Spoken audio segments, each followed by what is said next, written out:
Hi, and welcome back to Principles for Daily Living. I'm your host, Jerio, and today we're talking about restoration. We're talking about God's work to bring us back into a right relationship with Him, a right relationship with ourselves, and a better relationship with others. You know, when we look at our lives, we see that we have a story, right? A journey that we've all been on. You've gone your journey. You've taken your steps. You've made your progress. You've learned a lot. You've grown. You've faced your challenges. You've had your victories, and you've had your failures. Through it all, you see that you are developing, you are growing, you are becoming a more whole person. I'm so glad that you're here with us as we talk about not only your story, but how it fits into God's story. You see, God has a story Himself, right? When you look at God's story, it's big, it's grand, but it has ups and downs just like yours or mine. And His journey is to restore this love. His journey is always the same. It's to create love, to create opportunity for growth, for family, for harmony. When God created this world, each day He said it was good. On the last day, He said it was very good. His intention has always been to see a good and beautiful creation. A world where things worked together, where we lived in harmony, where each individual felt purpose, felt dignity, felt value, and gave that to others. This is God's hope and intention, but His story has not always been easy. It has not always worked out the way that He intended, but it is moving forward. When we look in the beginning, God created Adam and Eve to be His representation on earth, to be that hope into this world. They fell away, they stumbled, and they went their own course. They disconnected, disengaged with God, and it took many years till God found someone else that could connect with Him. Noah is this next person that had a heart for God. And generation after generation, God kept seeking, finding someone, moving them forward, seeing them develop. But He also saw a lot of us stumble, right? He saw Abraham and his developments. He saw his shortcomings. He saw Moses and his developments, his attempt to reach others. But He also saw his anger and his lack of control. God saw the development of so many people. King David and all the kings and queens of Judaism. He saw development of nations, of governments that had their good aspects, but also their shortcomings. He saw people receive His Son, Jesus, and He saw them also put Him to death and separate from Him. But through it all, God has never given up.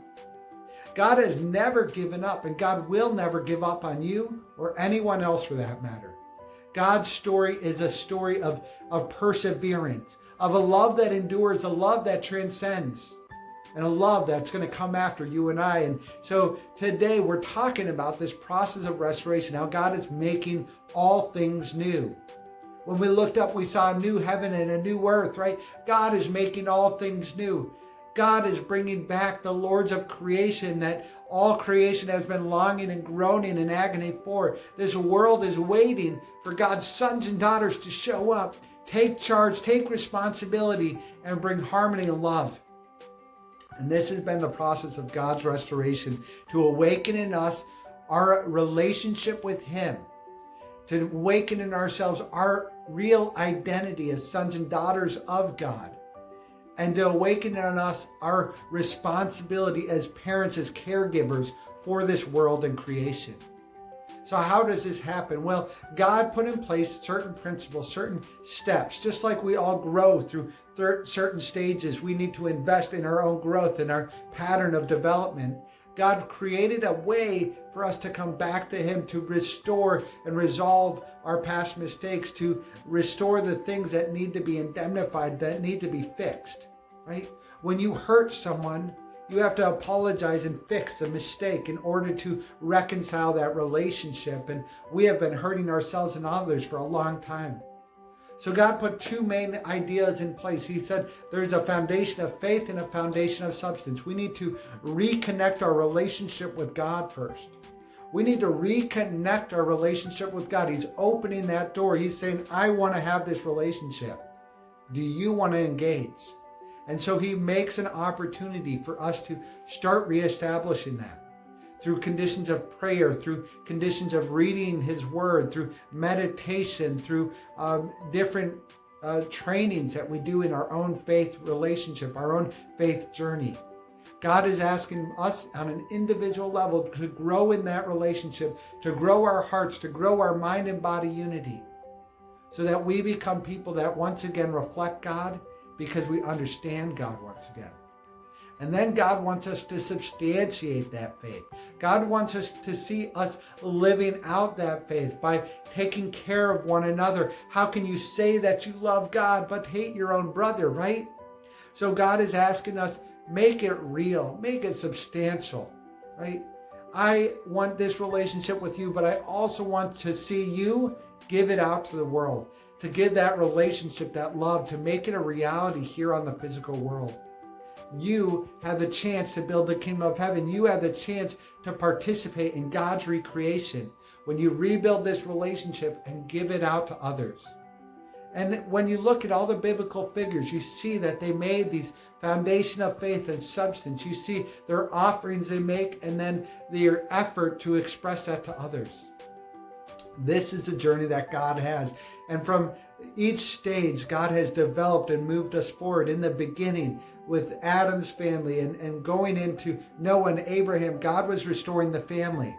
How can we, as families, attend God? On Jesus' level, we came to the level of saving a nation. How can we save the greater nation? And now we are participating in the third stage, a restoration of the whole world. Through a continuation of His effort and through the continuation of God's plan of recreation, we can participate in a restoration on a world level. How do we bring love and harmony to all relationships? So you start with your individual relationship with God. Move into your family. Restore the love, the respect for husband and wife. Restore the love and guidance for our children, that they have a firm foundation. And expand it into your society, into the nation, and instill a desire to serve the world. When we do this, we start moving forward this heart of restoration. You know, God wants all of His children to come back. God doesn't want to see anyone suffer. God doesn't want anyone to be stuck anymore, but wants us to have total liberation, total salvation. So be a part of God's purpose of restoration, His purpose of renewal. Pay what you need to pay to fix what you've done wrong in your life, to go back to your parents or go back to your spouse or go back to a friend and restore what you've hurt in them. Bring them your love, bring them your offering of forgiveness. Ask for forgiveness and make it right. Pay back what you need to do to fix those relationships.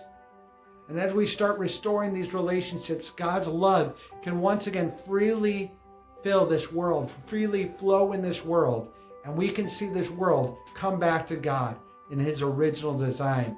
I'm so glad you've been joining us, and I hope that this can start you on your journey. This is only a beginning, a cursory glance at this overall principle for God's creation.